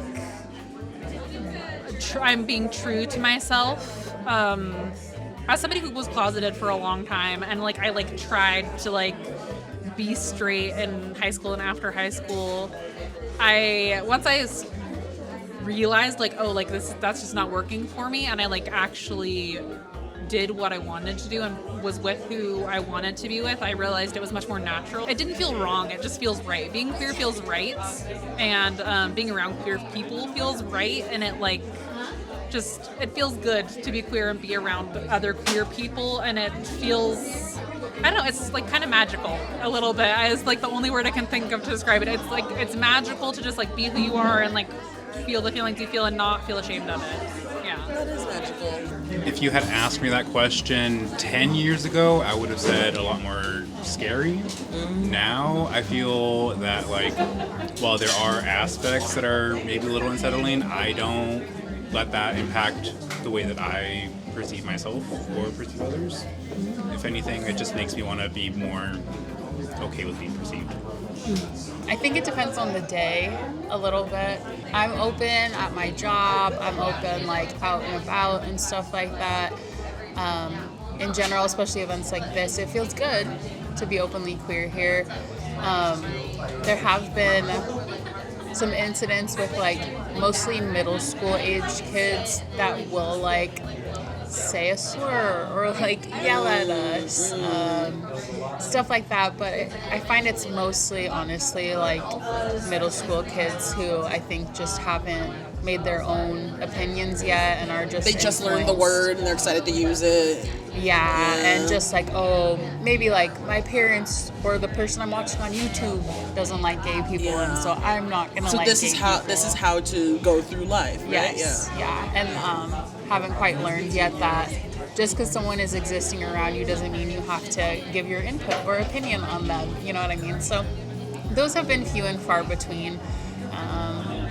Mostly I just live my life with my wife and we vibe and we love each other and we have a nice house and a dog and a couple cats and friends. We've made a lot of friends here, which has been really nice. How long have you been coming to this social? I want to say this is maybe the third time I've been. What do you think? I really enjoy it. Yeah, I think it's a good crowd, good community. I was a little taken aback to find out that there was something local for queers, and being able to join that has been really rewarding. Yeah. What have you noticed in the community from the CalPride event since it started? People are just embracing it. Yeah, people are embracing it, and everyone's good. I haven't had any calls or anyone. No one said anything negative. In what ways do you feel supported by your community?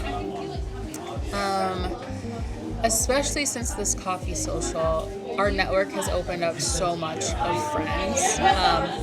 We've been doing like potlucks together. We've been attending a lot of CalPride events together, and even if we're not like always super interested in the event, it's always fun to like go and be in the community and like surrounded by people that you feel akin to in that way. We've been going to a lot of protests together and stuff like that lately. So I think just showing up for each other, even when you're not like, this isn't even your thing, but you like want to be surrounded by your people, like showing up. And like, I think right now too, especially with the economy and things going on politically, it's really nice to know like, I can kind of count on these people. We can like support each other with like mutual aid if needed. Like we can like come together for meals. Being able to like rely on one another for friendship or help is really special to me, and I think something that is really cool about being part of a community, whether it's like a religion or just like being with people that are like-minded like this. Yeah. Being able to like join and feel immediately welcome, that was a big part, because the first time that I came here, actually, I was a little nervous. I can be a little bit of an awkward turtle. But immediately people came and were like talkative, welcoming me in. So like support in a sense of like being welcomed immediately has been nice. I've noticed a lot of people say that they've been so immediately welcomed by the community. Yeah, which is kind of different from what you hear in big cities about like small towns. You know. True. You know, they mostly focus on the pearl clutching. Yeah, and that's the thing that I feel like, especially in a space like this where it is kind of away from nightlife, people are a lot more interested in getting to know someone for like everything else outside of just like the moment at that time. So that's been really nice and different, breath of fresh air. Since starting this, I've made so many friends, and we have all kinds of like new events going on. We do game nights. We have a book club, a queer book club called Proud Pages going on that my wife started. So many of the people here I could call up any day and be like, hey, do you want to go do this? Do you want to go do this? Do you want to go to Costco together and go grocery shopping? And we will.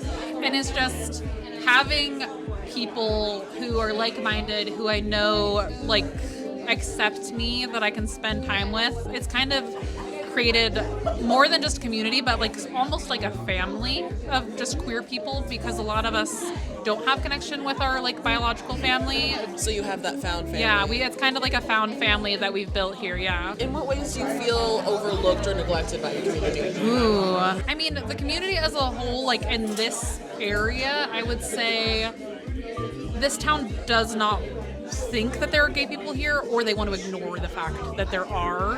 When the first post was made about the queer coffee social, there was a lot of people saying not in Oakdale. Not in Oakdale. Nope. But there are 20,000 people here, and statistically, that means there's at least like 2,000 queer people here, and they deserve a space, and they deserve to not just like hide in their houses, which is what a lot of people were doing. That's what I was doing before I realized I wasn't like holding my wife's hand in the grocery store. I wasn't just outwardly like my wife, but now I'm like, who cares? I'm not going to hide. I'm just going to be who I feel like I need to be, and the community that's not okay with it can get over with it. And I feel like for the most part, a lot of them have. We still have some people like on social media saying things, but nobody is coming in person. Nobody is like questioning us continuously. They've just sort of accepted it, whether they like it or not. Yeah. Good. As they should. Yes. As they should. I guess there are times that like interacting with certain people, there could always be like little cliques and things like that. I would say that I've experienced it more in like bigger cities, where it's like if I didn't necessarily mesh with certain people, then like I was always pushed onto the sidelines or like not even welcomed. But I don't know. I think I've had experiences like that here and there, and have done work to no longer let that really reflect the way that I behave. So maybe even to a certain point where I have a bit of blindness to negativity in that sense. I suppose that's good. Yeah, I mean, I would say good because like I get to continue to just be my joyful self. Yeah. And if someone else has something that they want to negatively put out there, that's for them, not me. You don't have to make that a you problem. Yeah, exactly. Not to get on my feminist soapbox. We welcome a feminist soapbox on the show. I do feel like there's a lot of attention that gets put on like gay men or like gay men in media and stuff like that. I don't feel necessarily even overlooked or rejected because I do enjoy that content as well. Shout out Heated Rivalry. Shout out Heated Rivalry. For real. But I think that would maybe be the only thing, is that as a woman in any space, I feel like you kind of get overlooked a little bit.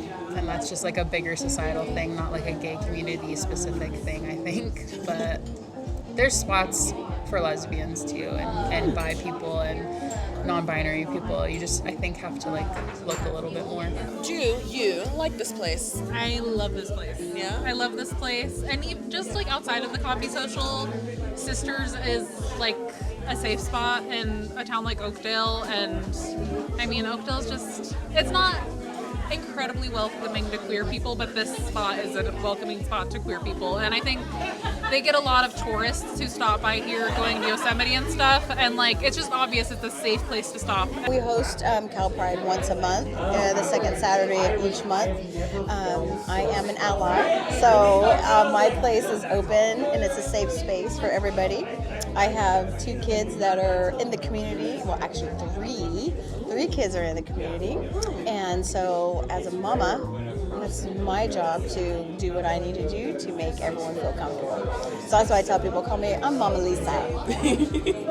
And we're going to take care of you here. How did you come to the decision to open the shop? I opened a shop with my ex-partner. We were sitting on the couch one day and we were like, oh my goodness, I love coffee, drink coffee every morning.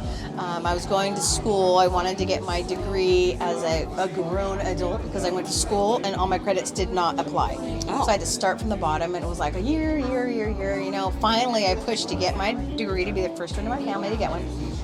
Nice. And thank you. And so I was doing some studies in agriculture. I thought I wanted to go into viticulture. I thought I wanted to do this. I never know what I want to do. And I was with my partner. I was like, coffee, coffee around the world. Everyone, this is a ritual everyone does. Wouldn't it be great to open a coffee shop? And he's all, yeah, I would. Let's do it. And so that day we sat down, we wrote everything out, and we just hustled to get our brick and mortar open. And so things kind of transitioned, and him and I are no longer together. But I stayed and changed the name, and here I am. It's still my passion.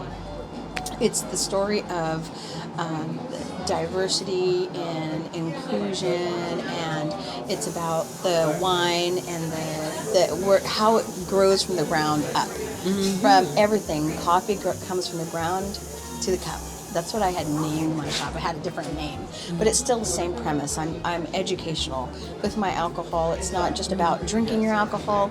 It's more about thinking about where it's came from, the climate, how it's grown, the taste, the profile. Same with the coffee. We put thought process into everything we do. We would hustle on the streets selling our cold brew. And then we used to go to fairs, and it was hot. And I was like, They need a cold brew. Not only a cold brew, but something else. So then we started selling different drinks. And so then then we go to another one, and I was like, we need some food. So then we added food, And so then we had this whole, we just built it as we saw what the people needed. Yeah. So we've got a cute little menu. My sister, this is all her art. My sister is talented. Oh, I love the strawberry. Yeah, we have artists that come in over here and put their art in town. I have different crafters that come in and put their things in. So, yeah, community-based with crafts. I want this to be a place of art. That's my heart, too, is that people come in and we continue to invest in the arts, because I think that's important. And then we're open to our community, whoever wants to use this place. I don't care if you are religious, not religious, you're a crafter, you're a reader, you're a book person, you're LGBTQ. Everybody's welcome here at Sisters Coffee Shop. So you create a very welcoming space here. How do you curate that? How do I curate that? I'm just myself. You just are kind? Yeah, I'm basically a kind person, which has kind of got me in trouble. But I am a kind person, and I'm a mama. I just want people to feel loved. They're going to feel it in their coffee. They're going to feel it when they walk in. I just wanted it to be a mellow space. You come in, it's not pretentious. I don't care who you are. I walked in, I felt so much love. Just good, off the bat, yeah. Just radiating off everyone. Yeah, and that's what I want. You walk in and just come in, try our coffee, chill out. Get a break from the world. It's already chaotic out there. I don't want your coffee to be chaotic. Try our coffee. We source. We think about the farmers. We think about how it's sourced. We want to be mindful of sustainability, make sure that our farmers are taken care of so that the next generation can farm. We want to make sure that our farmers are paid a fair wage, and we make sure that's in every one of our cups. What do you want to say to your community? Life is a journey, left, right, turns, everything. I don't think we should be too stuck on any one moment, but just focus more on enjoying things as they come and waiting until things get better if they're not currently better. If you feel like you are the only queer person where you are, you're not. And you need to, and this sucks because I am socially anxious, and like most of us queer people are, because that's just how we grew up, but get out there, get on social media, and try to get like 5 queer people together. Try to get 10, whatever, however many you can, and grow from there, because there are people who think the way that you do and feel the way that you do and will accept you. You just have to be willing to put yourself out there and be vulnerable and do it scared, do it nervous, be uncomfortable, because it's worth it, because you're gonna find people. If you just try, you will find people, because we're all hungry for connection. We're all hungry for socialization, and important now more than ever for us to like work together and have people we can rely on in these times. So yeah, just get out there, find people, even if you're a little bit nervous. It was my message to everyone. Yeah, just get out there, be active, and if you believe in something, I don't want to be too political in here. If you believe in something, Fuck ICE. Fuck ICE. Okay, awesome. We're okay. Fuck ICE. Get the fuck out on the streets. Vote. If you are not registered to vote, do it. If you are someone who has changed your name, get the proper documents now, because the laws that they're passing, it's going to be really hard for us come soon. If you've changed your name legally, get the proper documents now. Get ready. Get your passport. Get out on the streets. Protest if you can. Be active where you can. Support your community, and just continue being a good person, and be a good person as hard as you can right now, because we need to. We have to, and we have to like just preserve whatever semblance of goodness and hope that we have, and we have to like that was we the have to time be we active. flex that muscle. Yep, we got to do it. We got to do it. So just do it. All right. Yeah. Cheers. Thank you. Thank you. Shout out. Come out to Sisters Coffee. Let's go. Literally invite me to all your events. Hit me up. No, period. Kind of like I was saying, I mean, for me, a personal goal is like 2026 is building community in like any way possible. So I think that that's something really special that a lot of queer people are doing forever, but like specifically right now, like when we are kind of facing uncertainties in the like political climate and stuff, and like what's gonna happen to queer rights when like everybody's kind of getting effed over. I don't know if because I don't remember. Okay. We fuck on the shit. We fuck on the We shit. fuck on the shit. Who is we? We can fuck, we can shit, we can bitch, we can cunt. Perfect. When everyone's kind of getting fucked over right now, I feel like coming together is so vital. And like, it doesn't have to be anything huge. Like, yes, go protest, like use your voice, but it can also be like, you know, I started a book club. It's like, that's powerful in and of itself, because like every month people have something to look forward to and connect on, and that's gonna like keep people going long term. It doesn't have to be these huge grand gestures. Just reach out, find connection somewhere, and it'll make your life better and other people's too. Well, thank you so much for your time and your words. Thank you. I Sorry for the appreciate it. rambling. Thank you for rambling. I learned a lot about what it's like being queer in a small town. Like, I'll never have like had the experience, but getting to hear everyone's stories was really valuable. Verdict is in. The notion that every queer person lives in the city has been thoroughly debunked, and the world is a good and kind place because there are lots of people working very hard to make it so. Peak. Thank you again to CalPride and Sisters Coffee for answering all my questions and letting me film everything. To everyone watching, I hope you're having an incredible Pride Month. I hope that wherever you happen to reside, you're going to drag shows and volunteering and spending time with your loved ones and getting some sunlight, because now is the time. And on that note, I'm gonna go take a shower and I'm gonna get ready so I can go to brunch with my gay little friends, and I can kiss my girlfriend, and I can be hot and genderqueer outside where it's hot and everyone can see me. Goodbye.